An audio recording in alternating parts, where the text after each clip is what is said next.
প্রিয় শিক্ষার্থীগণ, আসসালামু আলাইকুম। আমি গত এপিসোডে আপনাদেরকে দেখিয়েছিলাম এই পর্যন্ত আমরা শিখেছিলাম ফলোয়ার্স এই শব্দটি এবং এই যে সোশ্যাল মিডিয়া আইকনগুলো, এগুলো আমরা দেখেছিলাম। আজকে আমরা শুরু করব মধ্যের এই যে অংশটুকু, যেটুকু আমরা আপনাদের যদি দেখাই, যে এই যে এখানে কন্ট্যাক্ট যে অংশটি রয়েছে মধ্যে, এটি আমরা শিখবো আজকে কিভাবে এটি সেটআপ দিতে হয়। চলুন কথা না বাড়িয়ে শুরু করে ফেলি। তো আজকে এইটুকু করার জন্য আমাদেরকে যেটি করতে হবে, প্রথমেই আমরা VS কোড আমি ওপেন করে রেখেছি অবশ্য। তো VS কোডের মধ্যে আপনারা যারা দেখেছেন প্রিভিয়াস টিউটোরিয়ালটি, নিশ্চয়ই মনে রেখেছেন যে আমাদের হেডার টপ 1 যে সেকশনটি, এই সেকশনটি এ পর্যন্ত। তো এর ভিতরে কিন্তু আমরা সোশ্যাল আইকনস এর একটি সেকশন তৈরি করেছি। তো আমরা এখন ঠিক এর নিচে এই হেডার টপ 1 এর ভিতরেই এর নিচে আরেকটি ডিভ তৈরি করব, আর সেটি কন্ট্যাক্ট সেকশন নাম দিয়ে আমরা একটা ক্লাসের নাম দিয়ে ডিভটি তৈরি করব। ওকে, তো আমি লিখে ফেলি, তারপর আপনাদেরকে বোঝাচ্ছি।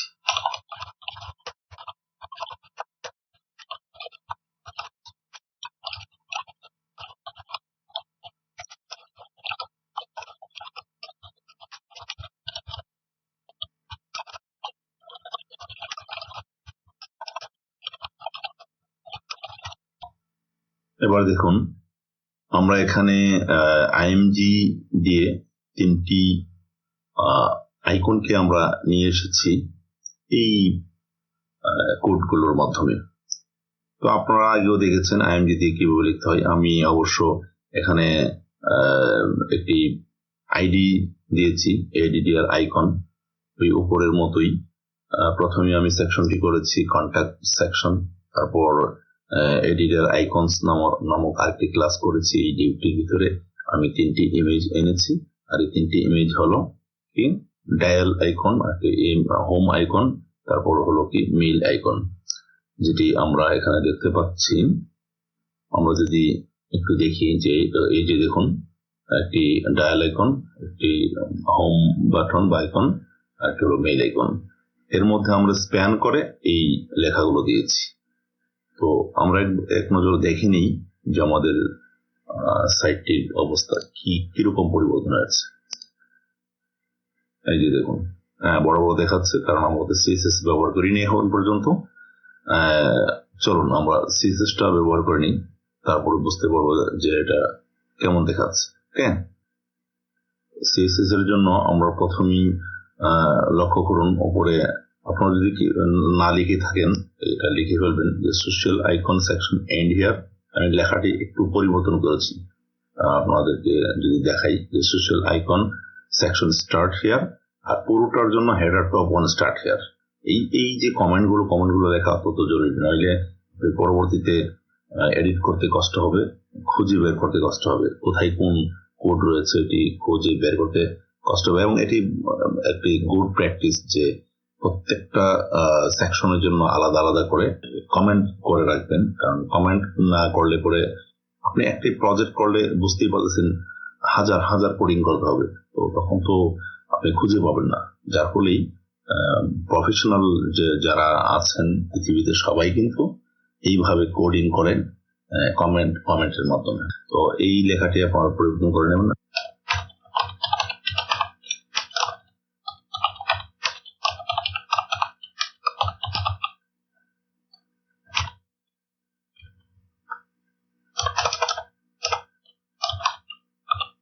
তো এখানে আমরা লিখে নিলাম স্টার্ট হেয়ার এবং এন্ড হেয়ার, মধ্যে আমরা কোড করব। এই কোডগুলো দ্রুত লিখে নিই, তারপর আপনাদেরকে বুঝিয়ে দিচ্ছি। ওকে,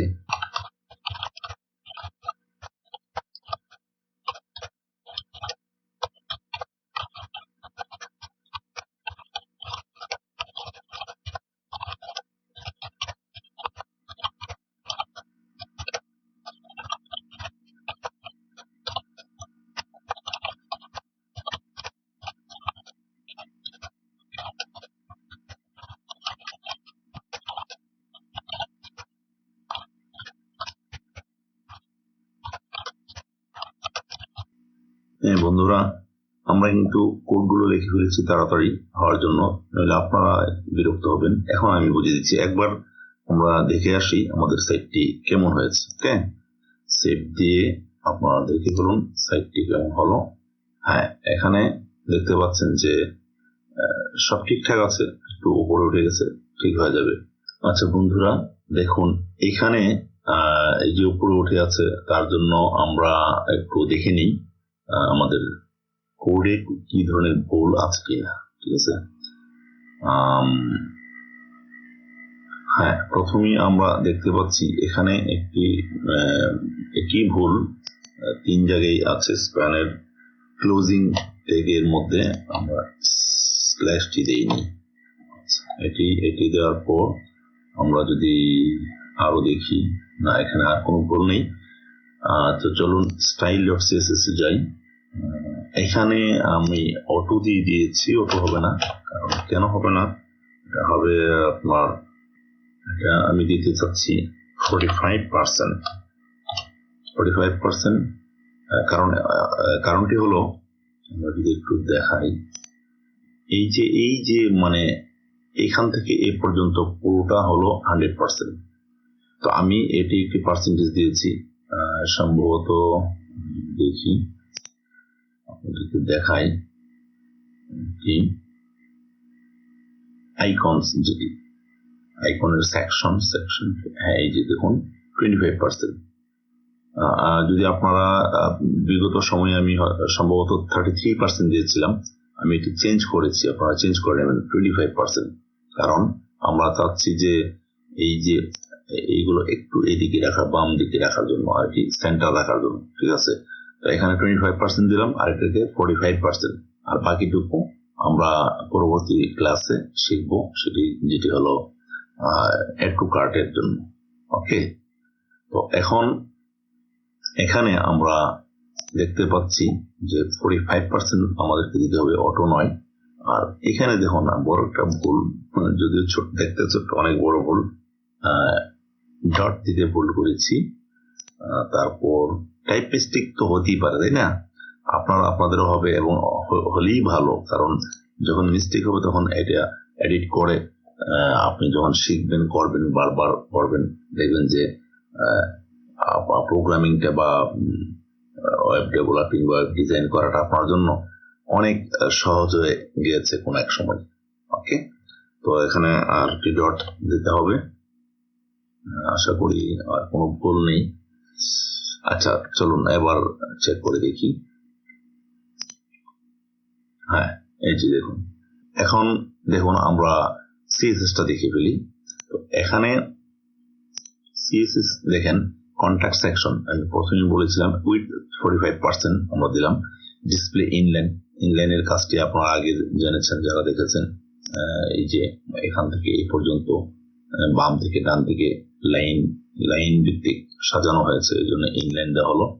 তারপরে আমরা যদি দেখি লাইন হাইট, ওই যে 1 EM দিলাম। কেন 1 EM দিলাম, যে এই উপর থেকে নিচে এই যে এইটুকু জায়গা, এটা হলো নিচের হেডার 2, হেডার টপ 2 আর হেডার টপ 1। তো এই 1 এর যে উচ্চতাটা রয়েছে, এই উচ্চতার মধ্যভাগে রাখার জন্য লাইন হাইট আমি 1 EM দিলাম। ওকে, তারপর ভার্টিক্যাল অ্যালাইন মধ্যভাগে থাকার জন্য, এটা লাইন হাইট দিলে ভার্টিক্যাল অ্যালাইন লাগে না, তারপর আমি দিয়ে দিলাম। এটাও একটা গুড প্র্যাকটিস, কারণ আমার লাইন হাইট দেবো, তারপরে মিডল এ রাখার জন্য যদি দিই তাহলে রেসপন্সিভ হবে। আচ্ছা, তারপরে আসুন এডিটের আইকন, যেটি আমরা এখানে ব্যবহার করেছিলাম। এই যে এডিটের আইকন, প্রতিটি আইকনকে আলাদা করে কোডিং করার জন্য। তো এই এডিটের আইকনে আমরা কি দিলাম, উইথ 1.5%, তার মানে আইকন গুলার পরিমাণ মার্জিন লেফট, অর্থাৎ লেফট থেকে বাম থেকে ডান দিকে 3 EM পর্যন্ত সে দূরত্ব বজায় রেখে বসে যাবে। মার্জিন রাইট আমি একটু সরিয়ে দিলাম, রাইট থেকে 5 পিক্সেল। আর ভার্টিক্যাল অ্যালাইন মিডল, সহজে আশা করি বুঝতে পারতেছেন। তারপর আসছে কি এডিট আইকন স্প্যান। তো স্প্যানটা দিলাম, বুঝতেই পারতেছেন, স্প্যান প্রতিটি শব্দের জন্য। আমরা যে এখানে শব্দগুলো ব্যবহার করেছি, যে এগুলো আলাদা করার জন্য।